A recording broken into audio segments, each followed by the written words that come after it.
महाकुंभ मेला 2025 का आयोजन शुरू हो चुका है।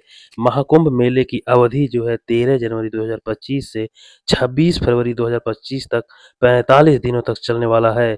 इसके घटक क्या हैं? कुंभ मेला 2019 के मुकाबले महाकुंभ 2025 में क्या-क्या बढ़ोतरी हुई है, हम इसको क्रम वाइज बताने जा रहे हैं। पहला है संस्था का संख्या। कुंभ मेला 2019 में संस्थाओं की संख्या 5,721 थी, लेकिन महाकुंभ मेला 2025 में इसकी संख्या 10,000 तक पहुंच गई है। कुंभ मेला 2019 में मेले का क्षेत्रफल 3200 हेक्टेयर था। महाकुंभ में 4,000 हेक्टेयर हो चुका है। सेक्टरों की संख्या की बात करें तो कुंभ मेला 2019 में 20 सेक्टर बने थे, लेकिन महाकुंभ 25 सेक्टरों में डिवाइड किया गया है।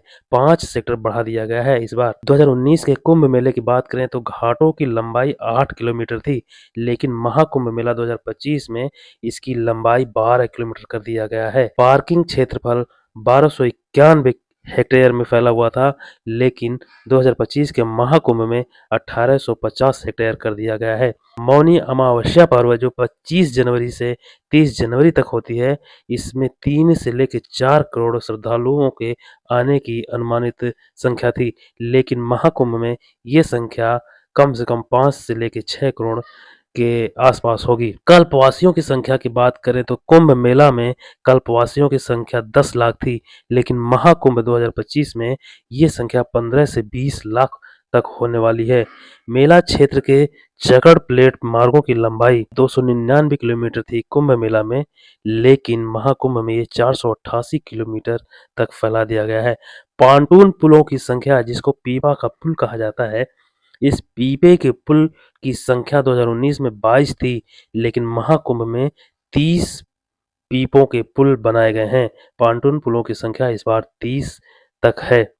स्ट्रीट लाइटों की संख्या 47,000 थी 2019 में कुंभ में, लेकिन महाकुंभ में 67,000 स्ट्रीट लाइटों का इस्तेमाल किया गया है। वहीं शौचालयों की संख्या की बात करें तो 1,14,500 2019 में था, लेकिन 2025 में ये संख्या 1.5 लाख के करीब पहुंच गया है। मेला क्षेत्र में टेंटों की संख्या 2019 में 80,000 थी, लेकिन 2025 के महाकुंभ में ये डबल होकर 1,60,000 हो गई है। पब्लिक एकोमोडेशन में बेड की संख्या 20,000 2019 के कुंभ मेला में थी, लेकिन महाकुंभ में ये संख्या 25,000 तक पहुंच गई है।